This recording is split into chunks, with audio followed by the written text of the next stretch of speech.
Sifu Difensi mú Yussuf, àwọn ọmọọleewe ló fẹ́ jí gbé ní Kwara. Àjọ elétò ààbò ìlú nílẹ̀ yìí Nigerian Security and Civil Defence Corps tá a mọ̀ sí Civil Defence ẹ̀ka ti ìpínlẹ̀ Kwara ti mú àwọn méjì kan, Susan Oyewole Oyenike ẹni 40 ọdún àti Anafi Isiaka ẹni ọdún 43.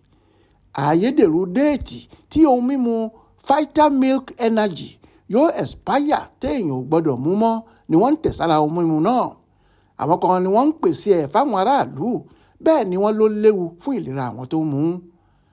Bákan náà ni wọ́n tún mú ọkùnrin kan, Yussuf Àjàlá ẹni ọdún 37 lọ́jọ́bọ̀ tọ́sídẹ̀ẹ́ ọ̀sẹ̀ yìí fẹ̀sùn pé ó fẹ́ jí àwọn ọmọọléèwé kan gbé. Nínú àtẹ̀jáde kan tí alukoro àjọ náà ní Kwara, Ayọ̀ọ́lá Michael Ṣọlá fi síta tó ti Aláròyé lọ́wọ́ lọ́jọ́ Ẹtì Friday ọjọ́ 19 oṣù kínní yìí ló ti ní ọwọ́ àwọn tẹ àwọn afurasí ọ̀daràn 3 kan, Yussuf Àjàlá tó fẹ́ jí àwọn ọmọọléèwé gbé lágbègbè Òpó Màálù nílùú Ìlọrin. Bákan náà ni ọwọ́ àwọn tún tẹ afurasí 2 kan, Susan Oyewole Oyenike àti Anafi Isiaka. Ó tẹ̀síwájú pé agbègbè Amílẹ̀gbẹ̀ lẹ́gbẹ̀ẹ́ ọjà Ìpàtà nílùú Ìlọrin lọ́wọ́ ti tẹ̀ wọ́n. Ó ní Anafi jẹ́wọ́ pé arábìnrin Susan ló pe òun síbi ìdí òwò náà láti ọdún 2023 tó sì ṣe àdéhùn pé òun yóò máa gbowó gidi.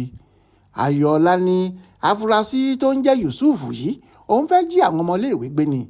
Ó ń darí wọn gba ọ̀nà ibòmíràn lọ kọ́wọ́ tó tẹ̀ ẹ́, bó tilẹ̀ jẹ́ pé Yussuf parọ́ pé òun fẹ́ rán wọn lẹ́ja gbígbẹ ni. Ọ̀gá àjọ Civil Defence ní Kwara, Umar J.G. Muhammad ti wá rọ gbogbo aráàlú kí wọ́n máa wà ní ojú lalákànfin ṣọ́rí o, kí wọ́n sì ṣọ́ra fún àwọn ohun tí wọn yóò máa mu. Ó ní lẹ́yìn ẹ̀kúnrẹ́rẹ́ ìwádìí àwọn yóò fojú àwọn afurasí ọ̀hún ba ilé ẹjọ́ kí wọ́n lè lọ sọ ohun tí wọ́n bá mọ̀ àti ohun tí wọ́n rí níwájú adájọ́. Ibrahim Alágúnmu ló ṣàkójọpọ̀ ìròyìn ọ̀hún fún Aláròyé online television.